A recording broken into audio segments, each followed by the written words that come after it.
Welcome to another devlog on Smalltown Architect, a cozy city builder which lets you create beautiful European-style old towns. In this episode, I want to focus on the railway system that can be used to build passenger trains and trams so that people can get around in your little town.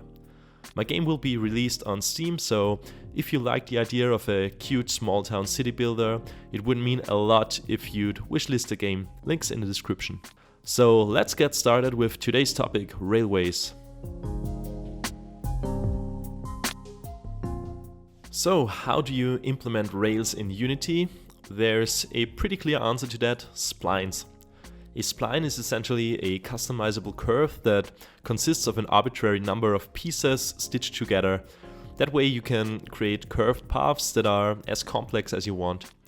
One common use case for splines in games is to move objects along a complex path. Another one is to create geometry along a complex path. Both of these we're going to use for our railway system. The good news is that as of recently, Unity comes with a built-in Splines package that's actually pretty decent, so we don't have to rely on third-party tools anymore. After installing the package, we get a new set of tools which allow us to draw a new spline and modify it to create curves and complex three-dimensional paths of any kind. Now, the easiest way to move an object, say a little tram car, along our spline is to use the Spline Animate component from Unity's Splines package. We just add Spline Animate to our tram, assign the spline, and voila, the tram is on rails. Set the loop type to ping pong and enable some easing, and you already got a decent train simulation. Now, what about adding geometry along our spline? There is a spline extrude component which, when added to our spline object, does in fact create geometry along our path, but other than the radius, there is not much else to configure, so that's good for simple cables or ropes, I guess. Finally, there is the Spline Instantiate component, which, as expected, instantiates a bunch of objects along the spline. This certainly has its uses if we maybe want to create an alley of trees along a complex path, but for our railway, the problem is that it can't really handle curves. So, what do we do if Unity can't help us with a pretty common problem? That's right, we consult the asset store.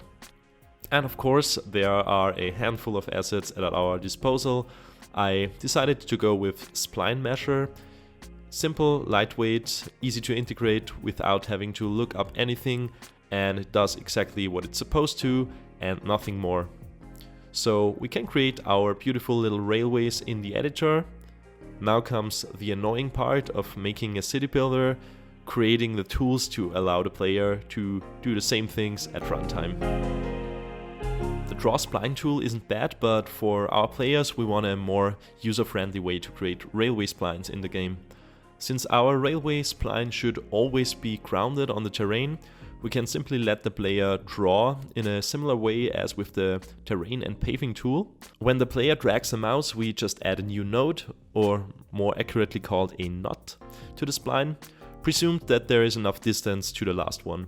One problem here is that it's really hard to draw straight segments, and also an unnecessary number of knots are created. I solved this by checking the angle between the current mouse position and the last knot, and only adding a new knot if that angle is above a certain threshold.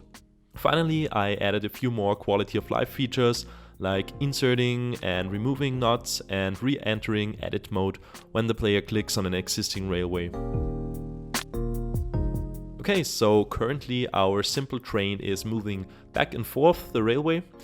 Why don't we add some stations? I decided to add stations as special buildings which can be placed and are associated with one railway. So first, players will have to draw their railway, and then they can build a bunch of stations alongside it. When a station is built, the game looks for the closest point on any railway and then associates this railway with the station.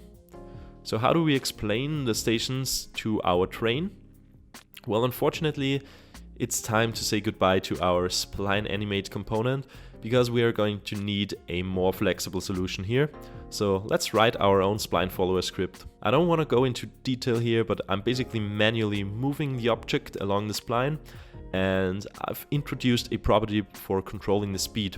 So when we approach a station, we can lower the speed gradually to 0, and after a quick stay, we can accelerate to our original speed again. Alright, we have our beautiful railway with stations. One important element is still missing though, the passengers. In my first devlog, I've already talked about the people simulation for this game and how they are constantly looking around for things to do. So until now, people just walk to their destination using A-star pathfinding to find the shortest route to walk. Now, with our new tram system in place, a person should check whether it makes sense to use the tram to go to their destination.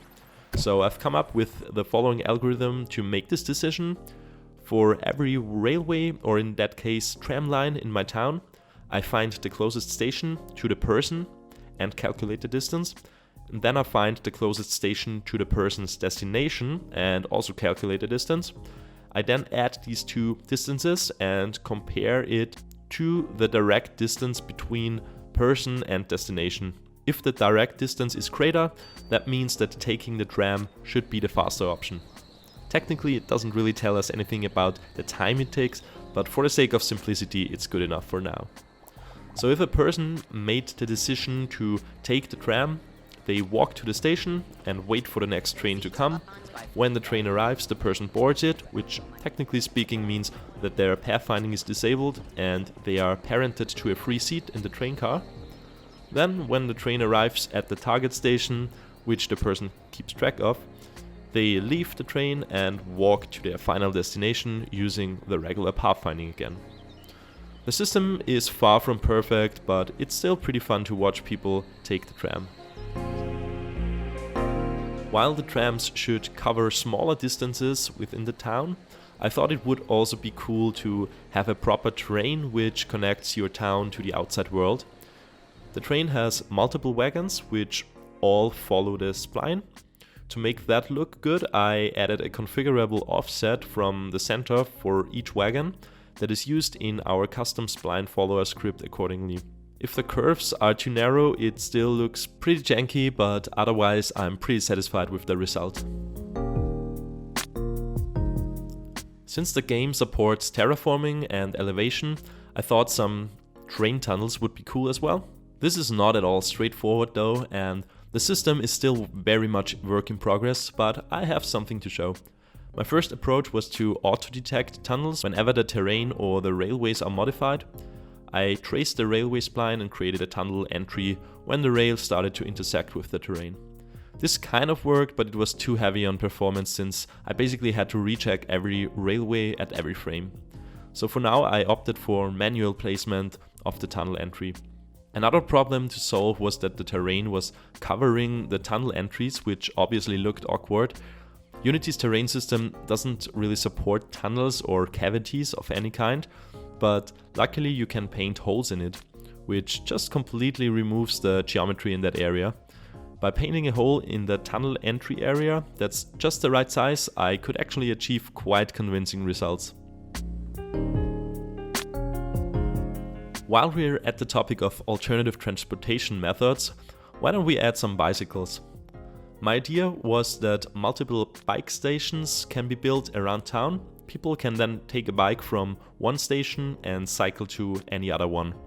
The algorithm to decide when to take a bike is similar to the one for trams. The difference is that for the bikes there are no specific lines, but every bike station can be source and destination for every other one. To keep it simple, the person's cycling movement is the same as the walking movement, but faster. The only thing left to do was to add some cycling animation when a person gets on a bike.